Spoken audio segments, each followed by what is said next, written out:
this is the third police station built on this site. The first two police stations in Sydney here in this side of Rocks were timber structures, obviously made of wood. What do you reckon happened to the first two Rocks police stations here in Sydney?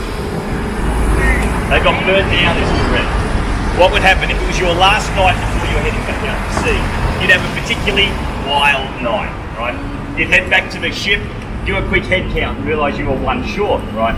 So you didn't want to leave one short because that would just mean more work for the rest of you guys out at sea and less downtime because you're always trying to keep the ship. Don't think I'm happy about it. It's only been there about 6 I'd like you to throw one right here and kick one. Yeah. I'd do it, but I'd probably get arrested for doing that myself. So, in this area, this is the site of Sydney's first hospital, the first hospital they built. Now, in the open area there outside Starbucks that's there, that is described as the surgeon's court. In the early descriptions of Sydney from the surgeons who came out here on the ships, they described this open area here, and this is where they performed the operation. So, the walkway we walked up was called the Surgeon's Walk, through that alcove and under that arch. That's an acknowledgement of the surgeons who lived in this and worked in this area. As we walk away from here, we're going to walk back up the hill, and as we go up that hill, that is called the Nurses' Walk, because the nurses who lived in the Rocks would come down that walkway every day into this hospital area to look after the sick. Well, there were no nurses in Sydney as you would think about it. There was no hospital. The hospital was a few tents, a bit of a ramshackle hut in this area where we had we're here was a small garden where they grew some pharmaceutical herbs. If you got sick in Sydney, your chances of survival were not good. So the nurses, though, we had no nurses in early Sydney. We had 750 convicts that came out here. 600 of those were men. 150 were women. Right now, that created separate problems in Sydney because we had 4 times as many men as women here, so that created a separate issue that they finally sorted out later on. But at that time, they went to the convict women, those 150 women, and the women that they thought were least likely to steal from the sick people, take their money, take their valuables, the women that were most trustworthy convicts, if that makes any sense to you at all, they were chosen to be nurses. Now they had no idea about nursing, didn't know the first thing about it, didn't know what a bandage was, so the surgeons who were here almost had to teach them how to care for the sick. And for the first 30, 40 plus years of early Sydney Hospital, this was the way we looked after our sick people. Right? It wasn't until about the 1850s that Lucy Osborne, who was a very good friend of the famous nurse Florence Nightingale, she came down here and helped set up the first modern nursing as we know it. But up until that time, it was just convict women that were caring for the sick. Not exactly the best system, but it was better than nothing at all. So let's head up the Nurses' Walk. Did Peter send you up here from the bus? Yeah. Have you got your... Yes, you have. And he said he'd send anyone who was behind me, so that's not a problem. It's like in the prison systems back home, the ones that are the least likely to cause trouble have the best prison job. Yes. Who gets to be in the libraries and all of those other ones. There you are, so thank you. Yeah.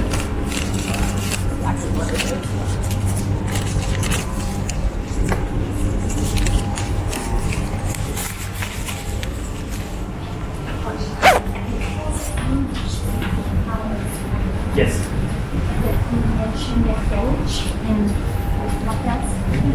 Well, the Dutch and the Portuguese discovered it. Yeah, but they didn't actually settle here. They just discovered the country and left just as they were coming past. So just grab a spot over on the other side.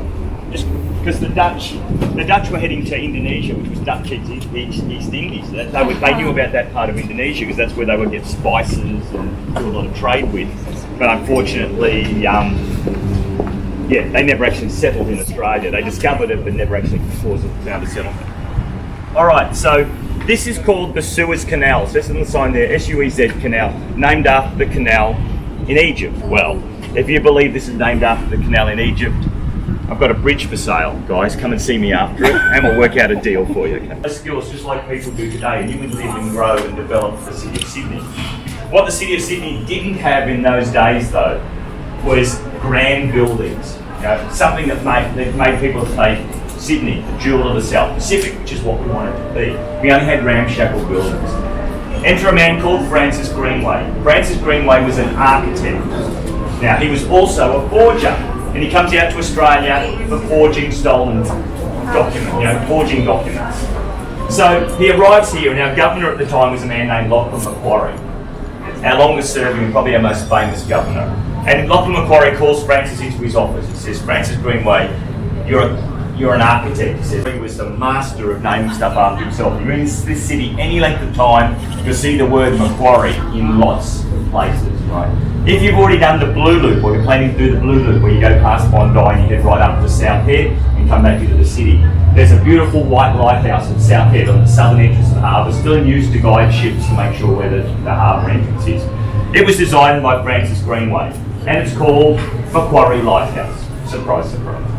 If you're on the Red Loop and you're up at the top of the city, you'll be on Macquarie Street. And on Macquarie Street there are two rum, and you traded rum for food. Now, that barter system works fairly well, except the problem with the barter system in Sydney was convicts were paid in rum. Not a good thought. And if you're a convict wife and your husband was paid in rum and you were going to have to trade whatever he brought home for food or meat or whatever, and he brings home his pay and he's had a few sips along the way, there's probably not much left, right?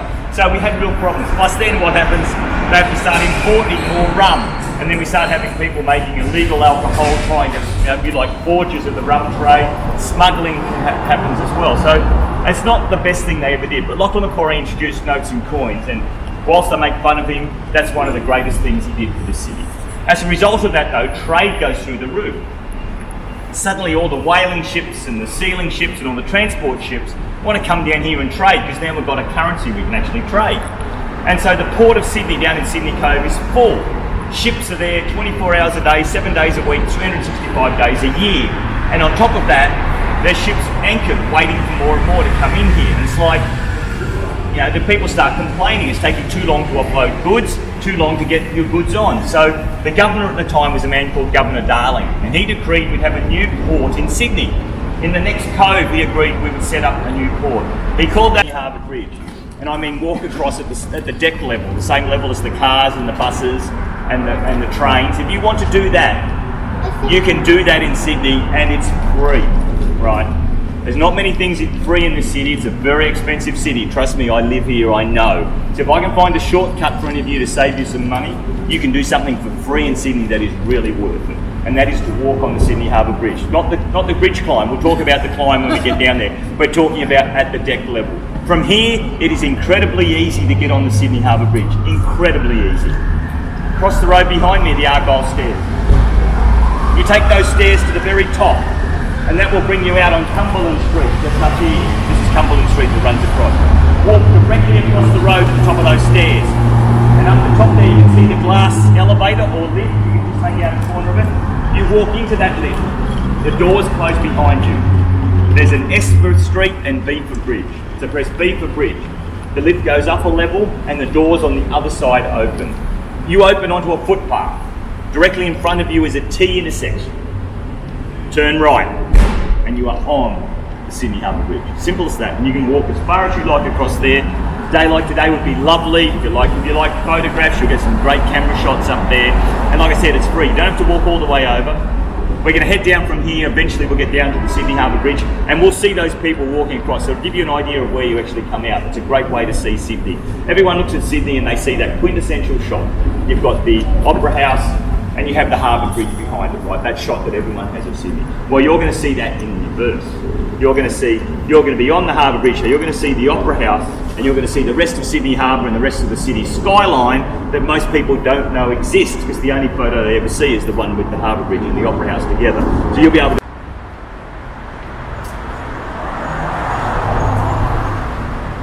of Wales' finest police officers. What would happen was, I won't say there was no violent confrontation, because there was some, but there wasn't a lot. Most of it was peaceful protest. Jack and the other protesters and the locals would lay down in front of the bulldozers and the trucks, and the other people tried to come on site. Now, the police would be there with the TV cameras and all the newspapers and all the photographers, and the police would make a big thing for the news of arresting Jack. And Jack would be laying down and they would pick him up. Jack wouldn't resist arrest, but he wouldn't help them, and they would carry him off and put him in the police wagon out the back. Now, the police thought, well, We take a big show of getting rid of Jack. It's like taking the head off the snake. The rest of the protesters will just fade away. Well, that's exactly the opposite happened. It became an honour to be the person to lay down in the spot that Jack was, to be the next person arrested. So you got to sit in that van with Jack out the back as a hero, a joint hero with Jack. And that's what happened until the police wagons were full of people and there were still more people laying down. So what happens is this was played out on the nightly news and the newspapers every single day. And early on the stories were all about who is this crazy man Jack Mundy and why is he trying to save the slum? Well, as it got, people started to think about it, more stories started to be written about it, people started to question what the value of the rocks was to Australia and to Sydney. And people started to realise that this is the oldest part of the city, this is the heritage of our nation, this is worth protecting, this is something that we should be proud of, not trying to destroy. So public opinion changes and people start writing to their local member of parliament, start letters to the editor in the newspapers saying, we need to save the rocks, the government is wrong. And they're going to their local member of parliament saying, you need to put pressure on the government to stop this, we need to protect it. And over many months of battles, eventually the government gives in, right? Eventually people power wins. And as a result of that, all of the rocks is here to save. You can see behind me, you can see Shangri-La and the Key West. You can see they're the last of the skyscrapers. Once you get past those buildings, it drops down. And if you walk past those buildings, it's like going back in time. You walk past a very modern building into buildings built in the late 1800s. It's a really strange feeling and it's beautiful for what has done to save this area is. So this is Jack Mundy Place. He's still 88. Like I said, he's involved with environmental activities here, still in the rocks, very, very active in. He was probably fully in support of everything that did. He was a huge environment. He is a huge environmentalist and a huge heritage type person. I'd like to know what his thoughts are about certain I think you would already know the answer to that question. I love talking about it. You know, I can go over many rounds. Yes. In 1788, you can see it's like a pencil sketch. In 1788, if you were a First Fleet convict or if you were a free settler, you would use a pad and pencil, and that's what you would draw what you saw. And that's the way Sydney was recorded. You move into the early 1800s, you can see it goes to. The story goes around what those markings mean. Is that if you're a convict, you had to cut 20 blocks in a week, 20 of those stone blocks out of that big sandstone wall that we were just in before. If you only cut 19 at the end of the day, that meant that you hadn't worked hard enough. So you were going to get flogged with the whip for not working hard enough. Now, if the guy next to you, talking about the history of the country, of my country, right? Now, I love to travel, right? And I love to travel all around the world. I'm very lucky to be able to do that. And every time they say, oh yeah, Cole, where are you from? I say, I'm from Sydney. And they say, oh, been to Sydney, beautiful city. And I say, yeah, I agree, I love it. They say, what job do you do, Colin? I said, would you believe it? I'm a tour guide in Sydney. I said, no. I said, yeah, I'm not complaining, I like my job. And they said, whereabouts? And I said, well, I do city tours, I do Bondi tours, whatever. I said, my favourite tours are walking around the rocks. And they said, oh, that's a beautiful part of your city. I said, yes, it is, tell me about it. I said, well, you know that main street that runs down there? I said, yeah, that's George Street. I said, yeah, it's beautiful. We walked down there and we saw all the beautiful buildings on the front, on the street facade there at George Street. I said, yeah, I love it, that's a great spot. I said, what else did you see in the rocks? And they look at me blankly, as to say, what do you mean, what else is in the rocks? Well, they didn't know. This is the rocks. This is the rocks. What you see out on the street front, you know, that's lovely. But the real rocks, the real history of the city is just here. Now, to further explain to you how close we are, we're going to walk out through someone's house right here. They can walk through and see this part of the rocks. So because you're with me today, thankfully, I've been able to show you that so you get a bit of a feel. So rather than me talk about it, let's walk out there and you'll see what I mean about how you can walk through. It's a very rocks thing to do in Sydney. If you do that in the United States, somebody's getting shot. I am not joking. You can't do that in America and see how quickly you can shot.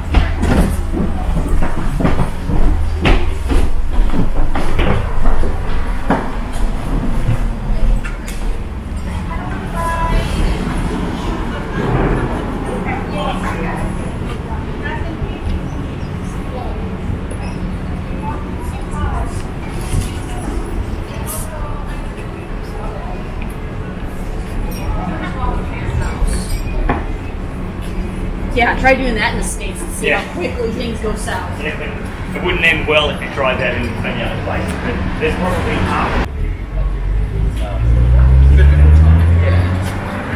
Still on a walking tour through the rock from Sydney. It's a history of what it is. Breaking the rocks, building the houses, building the police station, house to do all this stuff. 20 years to build, to break a rock.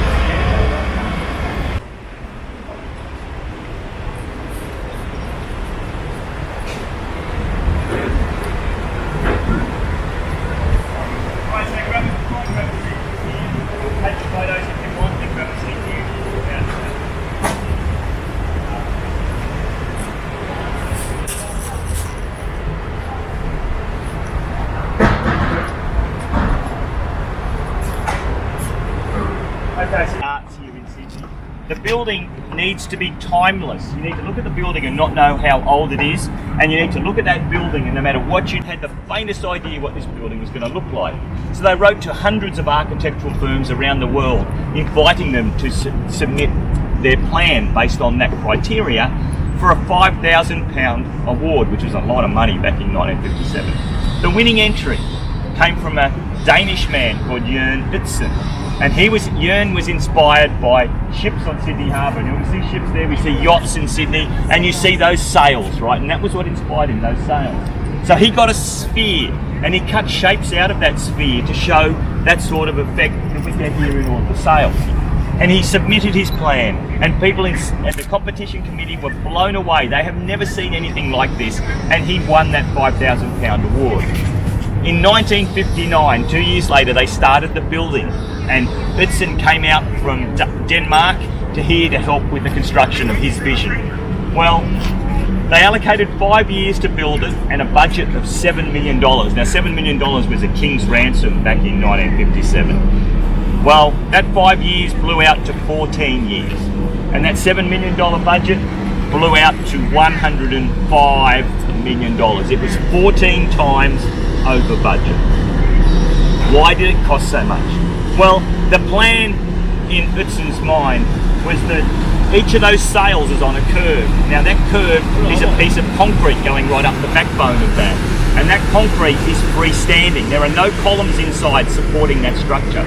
So that concrete that was built on the arch has to support the entire weight itself. In 1959, no one knew how to build that from an engineering perspective to match Utzon's dream of what he wanted. So what most sensible cities would do is they would say, well, we don't know how to build it yet. We need to wait till engineering catches up with the architect's vision. Well, that's what sensible cities would do. Sydney said, to hell with that, trial and error. That's what we'll do. So they started building this building, trial and error, not knowing how it was going to work. It seems crazy now, right? No one would do it, but in Sydney in 1957 they did. So they started building it. Twice they had to knock it down because what they thought would work didn't work. So they get to their third change after they've made the changes, and by then engineering skill had caught up and they realised how they were going to build it, and they had some engineers come out from Europe to help us, and we actually built it the way that Utzon wanted, and that creates the beautiful effect that we see here. Now remember that horrible joke about the yogurt, right? And no culture here in Australia, right?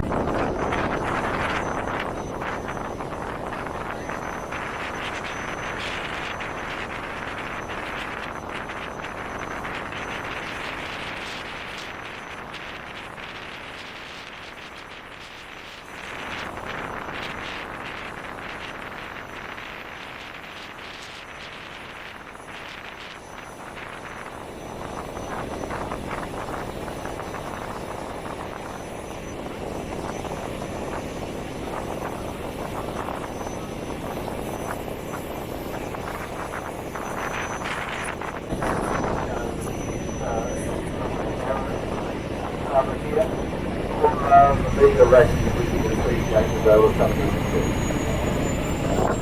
4 or 5